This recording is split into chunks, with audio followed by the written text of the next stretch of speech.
Welcome back. This is part 6 of this series. Now we're going to talk about the Yin-Yang energy in Monadic Twin Flames. And the table of content is, we're going to talk about what is a Monadic Twin Flame, then the Yin-Yang energy in Monadic Twin Flames, then how this looks in astrology, and then we're going to talk about the special complementary energy that Monadic Twin Flames have, so make sure you watch it till the end. The Monadic Twin Flames. There's two different types of twin flames. We do have the split twin flames and already recorded a video on those.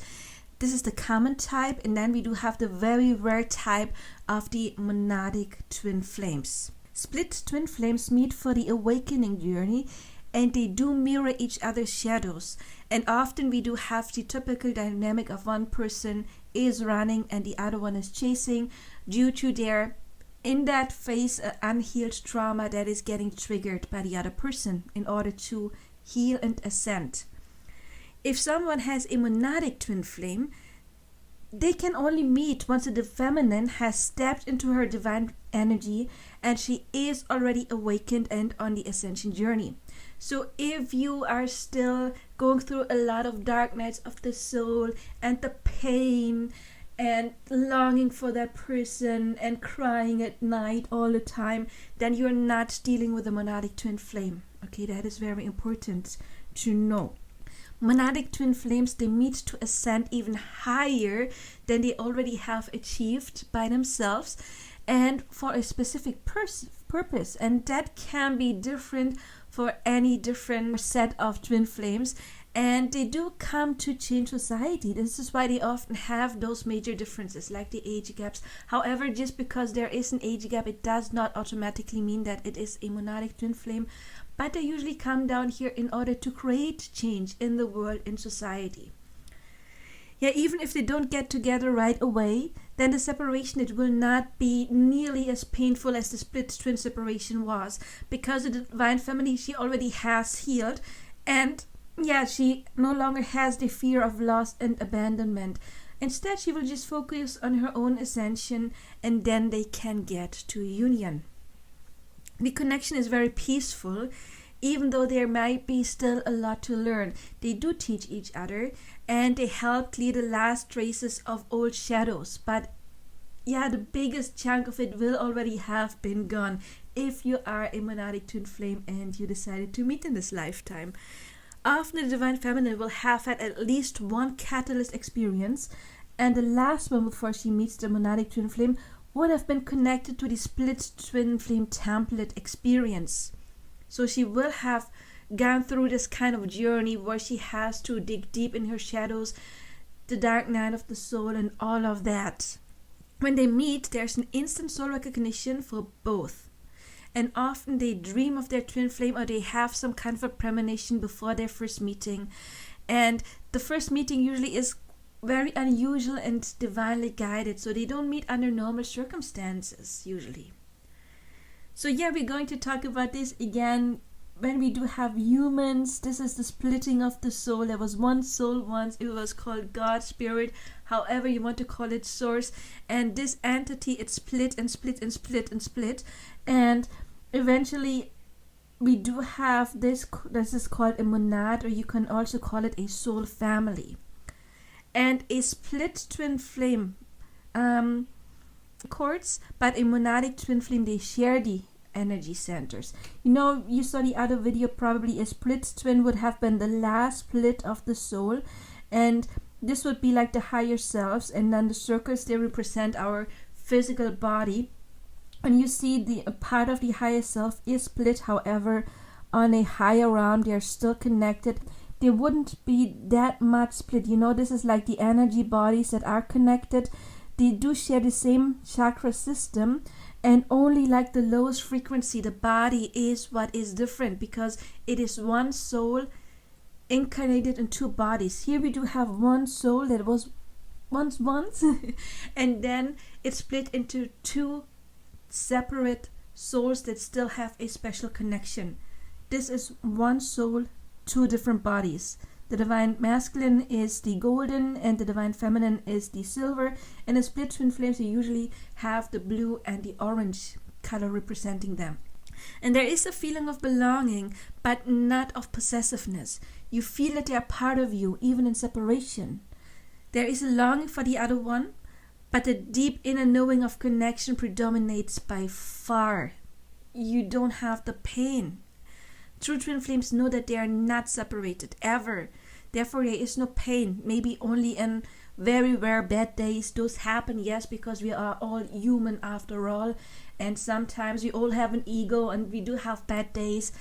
But that is nothing that would be like a long period of time. Like in a split twin journey, the dark night of the soul, it can be something that can go on for months even. And here we would have like some bad days, or sometimes not even days, but bad hours or minutes even of doubt and pain. The telepathy is even stronger than in these split twin connections. Yeah, the Yin-Yang energy, Monadic Twin Flames. Yeah, where split twin flames need a third energy to balance out the opposing energy, the Monadic Twin Flames already naturally inhibit feminine and masculine energy, so they don't require no outside element. You remember when we were talking about split twin flames, often they have oppositions in astrology. For example, one person being a Pisces, the other one a Virgo, and they would need some sameness. For example, the same moon sign, or their sun sign would be in the same house, something like that. And yeah, Monadic Twin Flames naturally have a perfect match and share astrological placements that are yin-yang within themselves. We're going to talk about that, so stay tuned. Yeah, if you already get some value out of this content so far, make sure you subscribe, you hit the bell icon, and check out my other content, because I have been doing this coaching stuff for a while now, and I'm sure I can help you ascend to a next level with your person. The Monadic Twin Flames, they often have a strong masculine and feminine emotional side and already are pretty balanced within themselves. We were talking about the split twin flames mirroring each other. You know, the red would meet the red and the blue. And Monadic Twin Flames, they're already pretty centered, even though one is masculine and one is feminine. And please remember, we're not talking about their gender. There could be both men, there could be both women, or it could be that the man, the male person, is inhabiting the feminine energy and vice versa. All of that is possible. Usually the feminine is the woman and the masculine is the man, but that is not always the case. And we were just talking about how twin flames, and that is for all twin flames, the split twin flames, the Monadic Twin Flames, and even soulmates, close, strong connections, they want to change the world. So of course there would be a gay twin flames as well, in order to, especially also in countries where that is still an issue nowadays, unfortunately. And then they would meet in order to bring some progress to the world. But let's get back here. I was digressing, sorry. So they are already pretty much centered. The black line is the center. Of course, it is a perfect match. It is not like one line would be here and the other one would be there. They are equally as close to the center. And of course, we're not talking about a mood or a phase of your life. We're talking about the overall energy that is perfectly aligned. Masculine energy is the more rational energy, feminine is the more emotional energy, and both of them will have a very strong masculine and feminine already within themselves, but still one energy will be a bit stronger and their counterpart is matching it. Yeah, they will still be divided in divine feminine and divine masculine, since they each will represent one aspect a bit stronger than the other, and we do have it here in this graphic. Let's talk about astrology in Monadic Twin Flames, the Yin-Yang energy. The Monadic Twin Flames, they will have their sun and moon sign, as well as other personal placements in the planets, in complementary Yin-Yang signs or energy. We do see it here. We do have the moon and the sun. They belong together. Every other planet is governing two different signs. The moon is always feminine in itself, so that would be connected to Cancer. The sun is Leo, so it might be that they have, for example, one person is a Cancer sun, the other one a Leo sun, and then the moon sun of course would match as well. So maybe one of them is a moon in Scorpio and the other one is a moon in Aries, because those would be both Mars signs. Of course, this does not mean that they would have the Mars in Scorpio and Aries. It is just those do belong together. So again, it could be the sun, one person has the sun in Capricorn and the other person has the sun in Aquarius.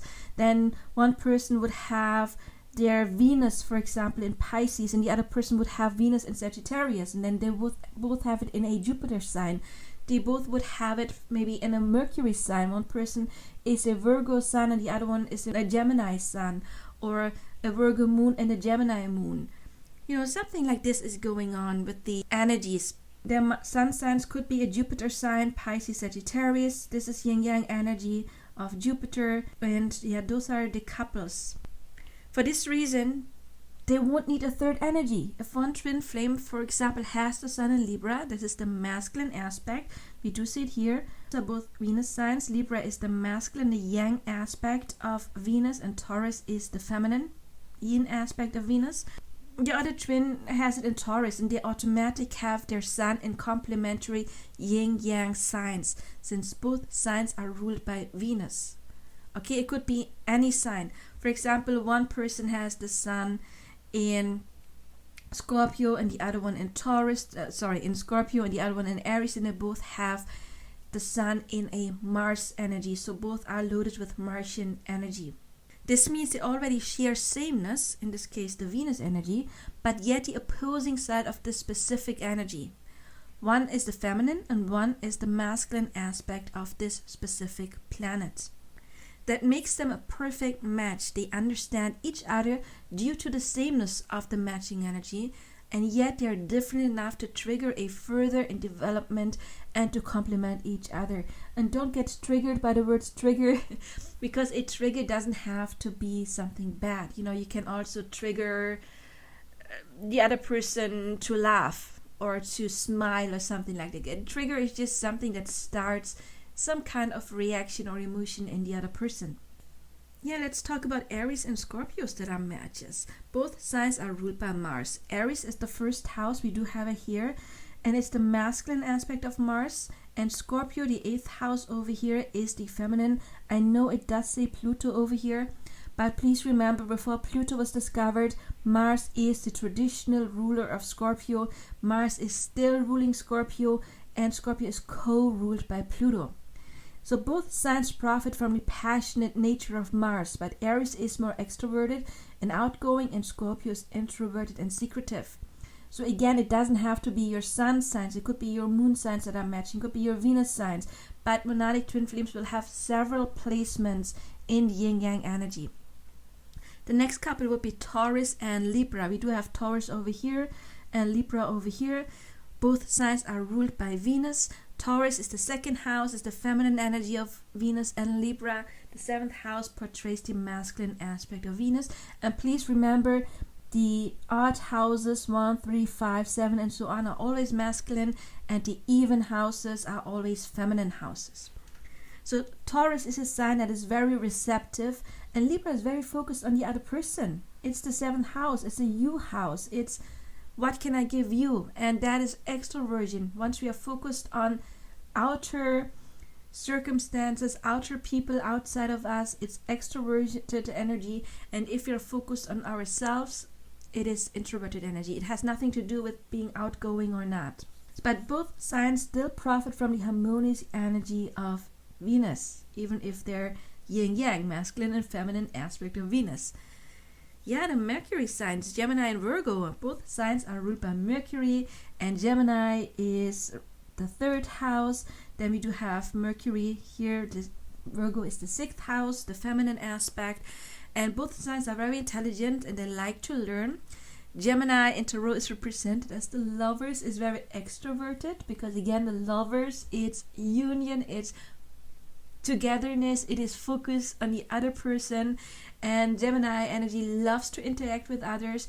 And Virgo in Tarot is represented as the Hermit, so it's more introverted and likes to analyze. Gemini exhibits the more talkative nature of Mercury, and Virgo more the analytic, the yin aspect of Mercury. Then we have Cancer and Leo over here, the 4th and the 5th house. Cancer is ruled by the moon and Leo is ruled by the sun. And yeah, here we do have the only pure feminine and masculine heavenly bodies unite as yin-yang, Why? Because the moon is only ruling Cancer, the sun is only ruling Leo, and all of the other planets are ruling 2 different signs. We already spoke about that. Cancer is very nurturing and introverted and represents privacy. The 4th house represents the home. And Leo likes attention and is very playful and very generous placement as well, which is also nurturing. I mean, you can nurture somebody in different ways. You know, remember the 7, is it 7 or 5th signs, like love languages. There's different kind of love languages, and that is one aspect of nurturing the other person. So again, yin-yang within itself. Then we do have Sagittarius and Pisces. Sag is over here, Pisces over here. Both are ruled by Jupiter. Pisces is co-ruled by Neptune, and Sagittarius, the 9th house, represents the masculine aspect because it is in odd house, and Pisces is the feminine aspect of Jupiter. Both signs are about higher learning, but Sagittarius is more traditional and likes studying. You know, Sagittarius is connected to philosophy, to religion, and Pisces likes to learn more by connecting energetically with others and through spirituality. So this is the differences, but still they have. Jupiter wants to expand, and it can talk about expanding knowledge. Jupiter wants to grow, but it is in different ways they like to grow. Then we do have Capricorn and Aquarius over here. Capricorn number 10, house number 10 is the feminine. Aquarius number 11 is the masculine, and both are ruled by Saturn, and Aquarius is co-ruled by Uranus, and Capricorn inhabits the yin, the feminine side of Saturn, and Aquarius the masculine. Saturn is structured and commitment, and Capricorn is committed to protect structures. That's the feminine energy. We like to protect what already is there. And also it is about achievement. Aquarius is about breaking down structures that no longer serve society to replace them with new ones. And that is very active energy. You know, we have to preserve something feminine and then to change something masculine energy. Yeah, let's talk more about the complementary energy. Monadic twin flames often are centered and inhabit strong masculine and feminine energies, and they are balanced within themselves. But still their counterpart will be a perfect match. Their energies are complementary. Here the fire signs and the water signs are forming a couple, and then we have the air signs and the earth signs that are forming a couple. And these signs are archetypes, and our zodiac sign will not determine if you are the distorted or divine feminine or masculine in your connection. I wrote distorted or divine because if we still have shadows and the inner trauma and drama, then it is distorted feminine energy or masculine. But once we are healed, once we are ascended, this turns into divine energy. Yeah, this is very important. Even if the air signs are the masculine, if you're a Gemini, for example, it does not mean that you are the male, the masculine energy in this connection. You can be the divine feminine and still be a Gemini or a Libra or Aquarius. You can be a woman and still be the Aries, Leo, or Sagittarius. Okay, it does not say anything about what energy you are in. Right now we're talking about archetypes. Okay, and those are the archetypes of the elements. Yeah, whereas split twin flames are either more feminine or masculine, overall they are still divided in a divine feminine and a divine masculine energy. In monadic twin flames, one twin represents the feminine energy, water or earth, and the other one the masculine energy, fire or air. And I have to repeat myself, those signs that are pointing up, it's like the phallic symbol is the masculine, and the ones pointing down, it's the feminine energy. And let's talk about this real quick. You see here we do have the sun and the moon, so we have water and fire. Then Mars signs, again fire and water. And then here we have air and earth, earth and air, and then again air and earth. Those are the couples. However, overall they also can be either more masculine, rational energy, and earth, or feminine, emotional, water and fire in nature. Yeah, we do see it here. Those are the more emotional signs, fire and water, and The ones with the lines through are more rational signs. So you can already see they are either more emotional or more rational in nature, even though they're still feminine and masculine. Here we do see it again. This is the masculine aspect of this image, and then we do have the feminine here. However, even though they are either more masculine and feminine, here we do have it here. The yellow would be the masculine energy and the red would be the feminine. And then we do have here the feminine energy in parts and the more feminine part. You see here, those are the pointing down. Why is it like this? Those are both the emotional signs. Sorry, those are the masculine signs. Okay, but this is the more emotional one. So this would mean it is more feminine than the rational part. And then here we do have the feminine energy, but still earth. It is more rational than water. This is why even though it is feminine, it is more masculine, because more rational. And here more rational, more emotional, more emotional. The difference between masculine and feminine signs are passive, inward and absorbing, while masculine signs are active and outward. And feminine signs, they absorb energy from the surroundings and process it with themselves to experience it emotionally. That means introverted. And a masculine zodiac signs reflect energy from the surroundings, so the extroverted energy. And some differences are important for growth, but sameness is important for connection. That is why we need differences, but we do need sameness. In split twin flames, they are either masculine, you see here. In split twin flames, we do have the opposing energy. For example, Gemini, the 3rd house is opposite the 9th house, Sagittarius, and Taurus would be opposing Scorpio, so earth and water. So they already either are more masculine or more feminine. And this means already more extroverted or introverted. But in Monadic Twin Flame, we have more extroverted and one more introverted twin. But they are still a little bit more rational or emotional. Because again, those are the emotional signs or those are the rational signs. Since Monadic Twin Flames are close to the center, they usually both have strong rational and emotional qualities. So again, you see it here. Split Twin Flames would be like this. Or like this, okay, and the Monadic Twin Flame would be like those two, the masculines and the feminines, but still one is masculine overall and one is more feminine overall, but still they have both strongly within them. So yeah, let's have some examples. Aries, it's the masculine aspect of Mars, is extroverted, very passionate and active, and Scorpio, the feminine side of Mars, is introverted and passive, but still both have the passion, the drive of Mars. Virgo, the feminine side of Mercury, is introverted and analytic and likes to withdraw. Gemini is the masculine aspect of Mercury and it is extroverted, clever and very social. Both are good communicators and have a very active mind and are intelligent. So we do have it here, the mind is the more rational aspect, but still introverted and extroverted. Here we do have the more passionate signs. Still we do have introverted and extroverted. However, those are the emotional signs. Okay, we do have emotional and rational. Fire and water and air, earth and air. Yeah, I hope you liked it and subscribe for more information on the subjects. There will be more videos like this. Check out my other content. I wish you all the best and don't forget to check out the playlist coming up right now for more content for you. All the best now. Bye-bye.